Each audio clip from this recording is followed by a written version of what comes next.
Всем здравствуйте! Рады вас приветствовать на еженедельном нашем выпуске Smart Talks 223. Сегодня мы с вами поговорим на тему интеграция банков с ПОС. Меня зовут Алексей Шиманский, я работаю в компании Smart Business, занимаю должность ERP-консультанта. Сегодня мы с вами чем я занимаюсь непосредственно в компании. Это настройка функционала под розничные бизнес-процессы, исправление ошибок и выполнение поставленных задач для бизнес-процесса, консультация по управлению, синхронизация данных. Также еще дополнительная консультация по работе с базами данных и их сервисами. Что же такое интеграция банковской системы? Это реализация функционала для возможности продаж товара с использованием сервисов банка «Легкая рассрочка». Возможность продажи товара с использованием сервиса. В сегодняшнем нашей презентации мы разделим ее на 4 части и будем говорить с вами о бизнес-процессе продажи, бизнес-процессе возврата товара непосредственно, который брался в кредит, настройка для процесса интеграции и процесс продажи и возврата товара. Итак, давайте рассмотрим с вами бизнес-процесс. У нас есть 3 номинальных исполнителя. Это клиент непосредственно, банк и партнер. Наш бизнес-процесс покупки начинается с процесса отправки СМС в банк с номером 4 последние цифры карты, после чего банк делает проверку на наличие доступного кредитного лимита, отправляет СМС клиенту доступность кредитного лимита, и клиент выбирает товар непосредственно обращается к консультанту, и консультант помогает ему в этом выборе. После чего партнер, это то есть магазин, который мы будем дальше с вами оговаривать. Также мы сейчас говорим о положительном одобрении кредита. Сначала пойдем по этой ветке. Так, у нас партнер, то есть магазин, просит клиента сообщить 4 мобильный номер телефона, его непосредственно, и 4 последние цифры кредитной карты. Вводит партнер мобильный телефон, вводит 4 последние цифры карты, отправляет в банк данные, номер телефона, карту, сумму, непосредственно сам товар, чтобы банк получил полностью все необходимые данные товара, которого будет браться в кредит. Что в это время делает банк после получения данных? Проверяет доступ средств на кредитной карте, возможность оформления рассрочки. И так как я и говорил, мы с вами изначально будем говорить о положительном статусе. Если у нас проверка успешна, тогда формируется платежный список суммы товара на карточке счета клиента. Сейчас мы пойдем по ветке положительного давления. Отправляется СМС клиенту с кодом для подтверждения.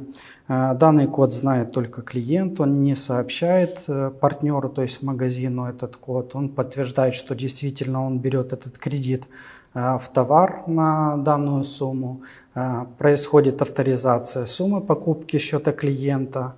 Уведомление партнера, оформление рассрочки происходит, то есть партнер-магазин получает уведомление, печатаются необходимые чеки, подтверждение финансовой сделки и выдача товара непосредственно.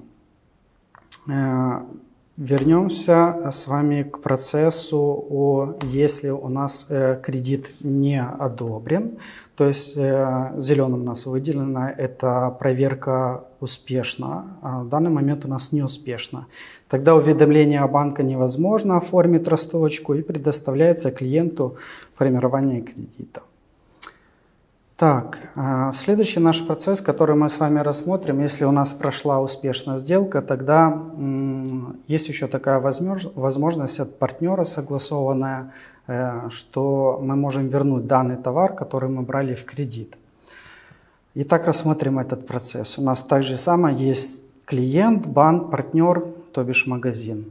Обращаемся к партнеру с целью возврата товара, предоставляем расходную накладную, то есть в чек в нашем случае. Партнер, магазин ищет по номеру чека, неважно, как это в бизнес-процессе прописано, ищет необходимый чек на возврат, отправляет банку сумму. Благодаря логированию, то есть мы данные все сохраняем в нашей системе, мы отправляем сумму рассрочки, точку, с которой была продажа, и категорию товара и описание товара, изначально данные, которые мы отправляли банку. Банк в это время проверяет параметры и идем по ветке, если у нас проверка успешна. Тогда авторизация суммы возврата с клиента. Если не успешно, тогда уведомление партнера о невозможности возврата средств, то есть банк по какой-либо причине не нашел данный товар, который оформлялся в кредит. Если проверка, у нас происходит прием товара у клиента и выплата клиента наличными. Ну, это согласовано с партнером. Партнер может определить, как это будет происходить. Либо это наличными средствами, либо возвращает банк непосредственно на карту, с которой брал кредит. Так, у нас происходит со стороны банка уведомление партнера о возможности приема товара клиента.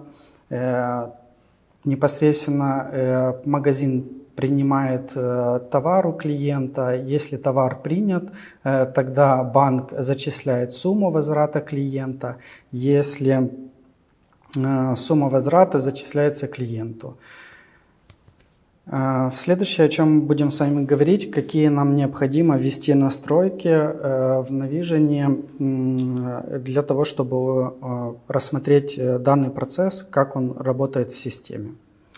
Это первое, что нам необходимо, это настройка интеграции с банковскими системами, где это нестандартная настройка, она добавлена, где нам нужно будет ввести непосредственно код банка, веб-адрес, логин, по которому будем обращаться, пароль и код-юнит, который у нас будет непосредственно отрабатывать при этом вызове.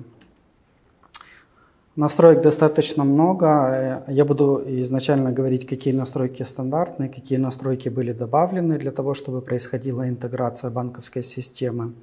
На странице «Прием платежей» на кассе «Настройка» нам необходимо также добавить логирование всех запросов, которые мы будем отправлять в банки для дальнейшего использования. Для того, чтобы мы в дальнейшем могли вернуть товар, если клиент захочет вернуть данный товар.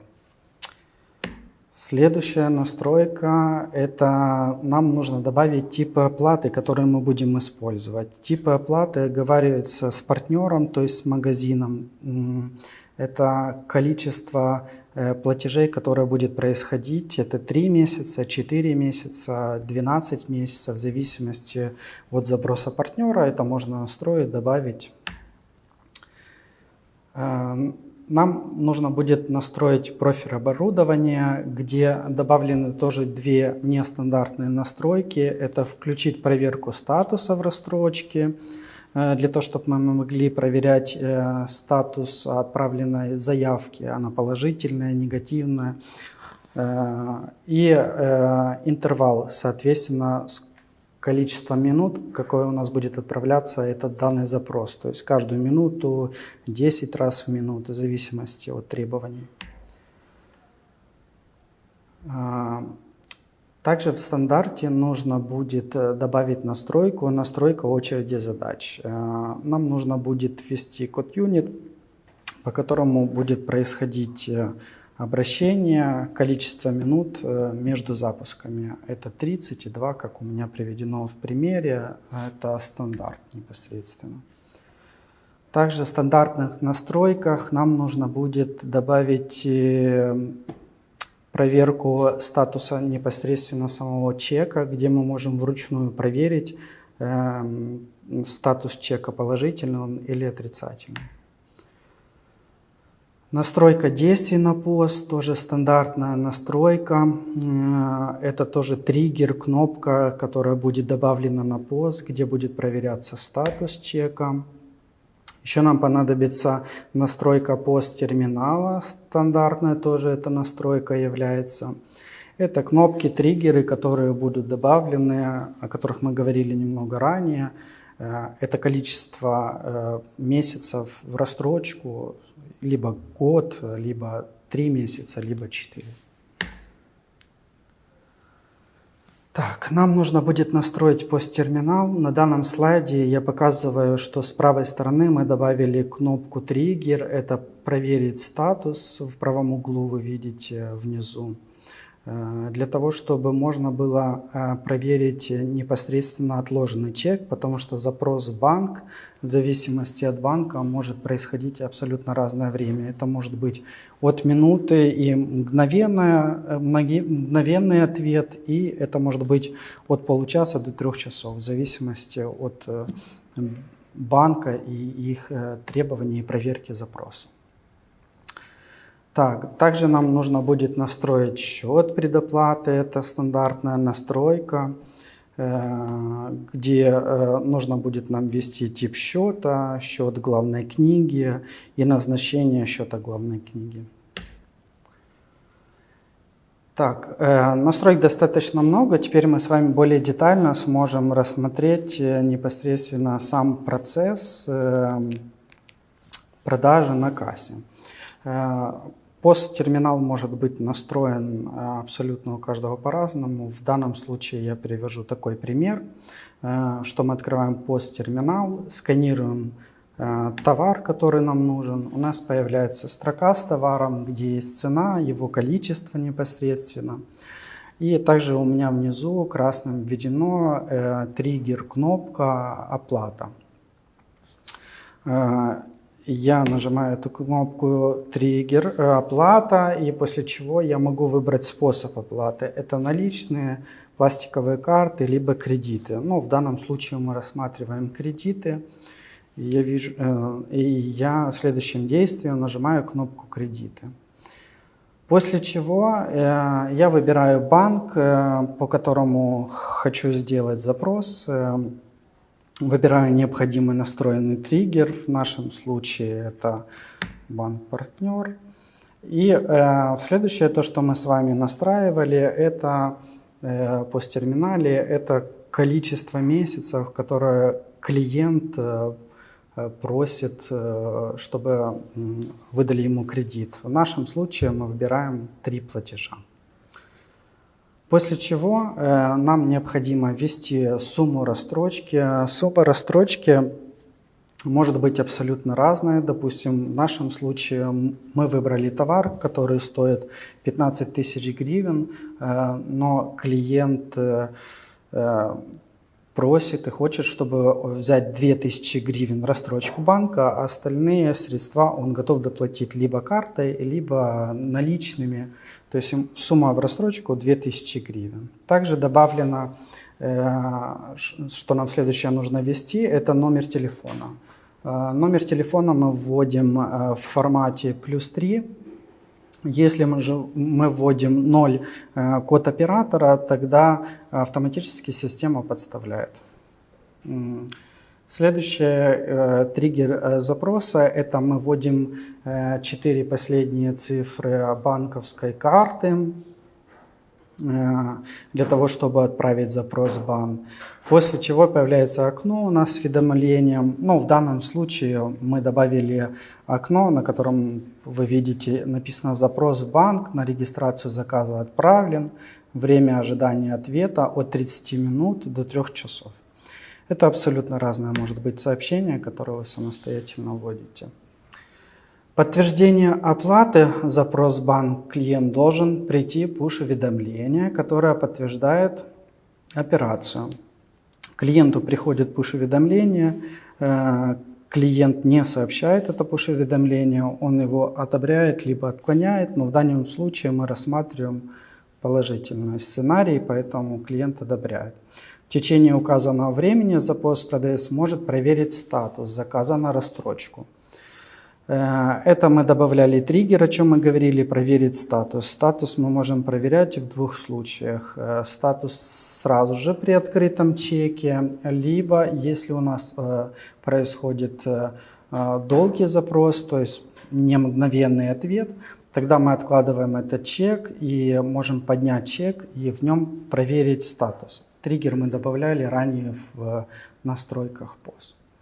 На POS будет приходить уведомление, которое будет выводиться в рандомном времени. Также мы добавляли с вами настройку, которая будет делать автоматическую проверку полностью по всем магазинам, по всем POS, для того, чтобы проверить статус чека. Проверка будет происходить по всем терминалам.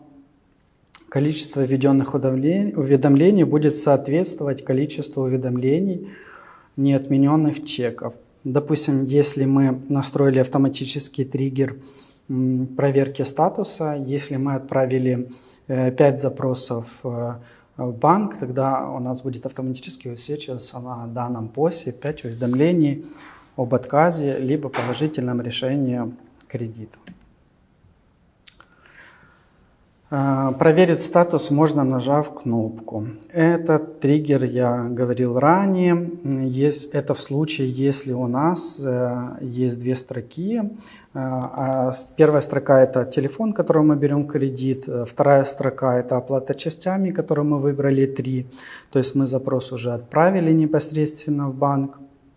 Мы видим с правой стороны, что общая сумма у нас 15 тысяч, оплачено всего лишь 2000 гривен, которые клиент взял в кредит, и ему еще нужно будет доплатить 13 тысяч. Мы можем в открытом чеке нажать кнопку, она внизу зеленым у меня выделена, это проверить статус данного чека.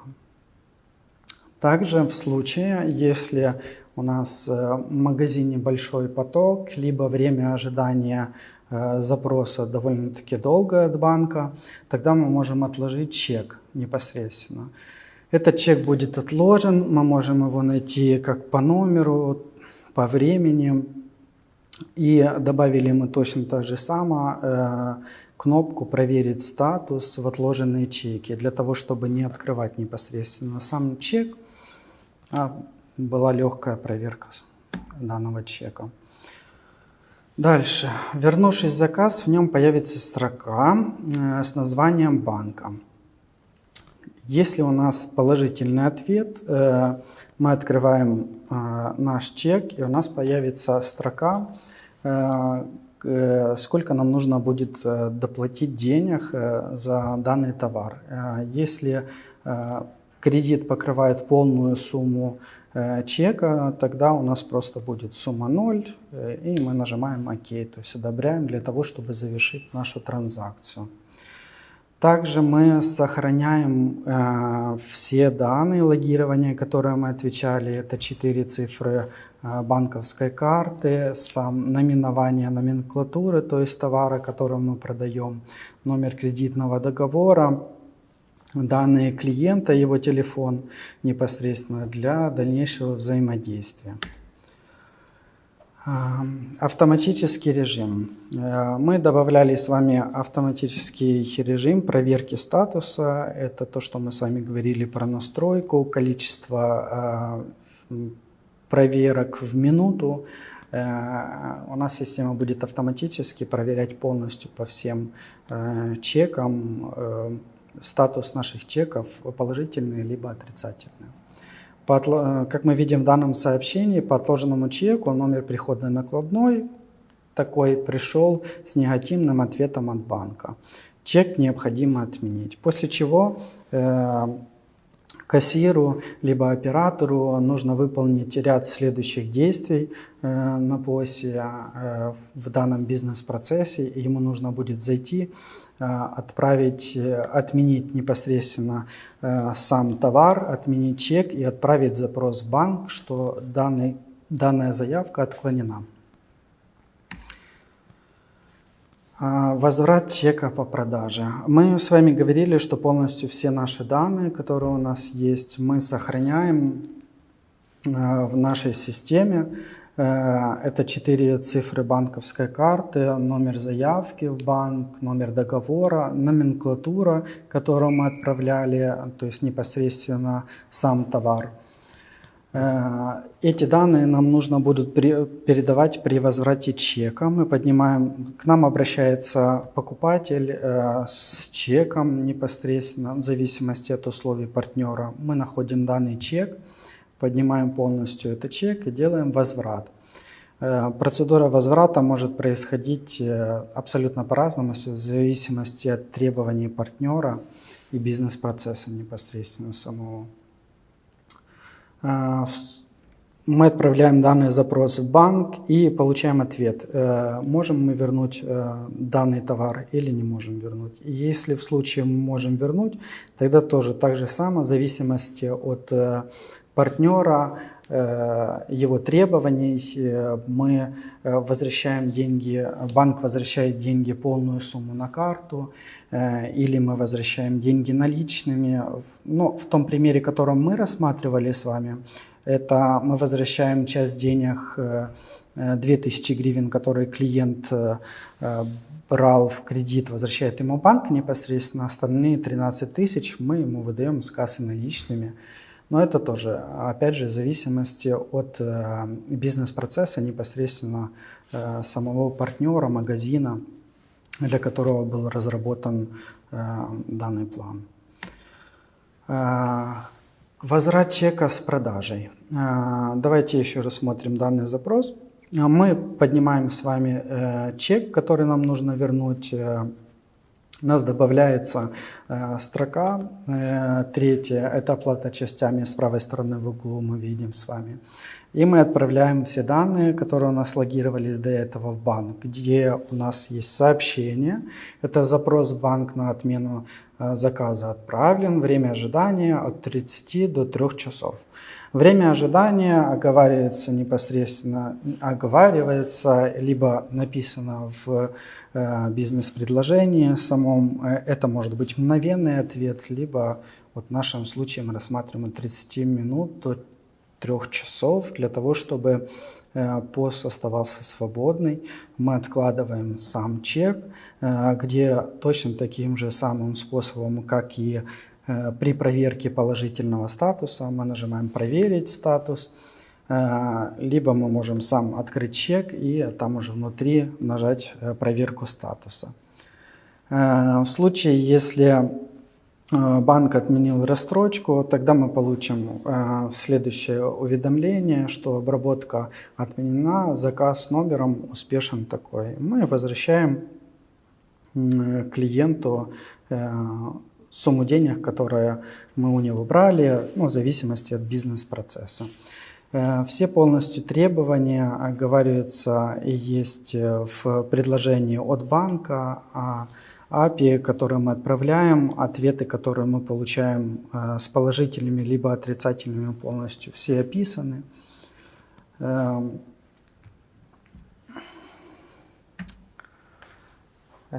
Спасибо, что пришли. Если есть какие-то вопросы, буду рад ответить.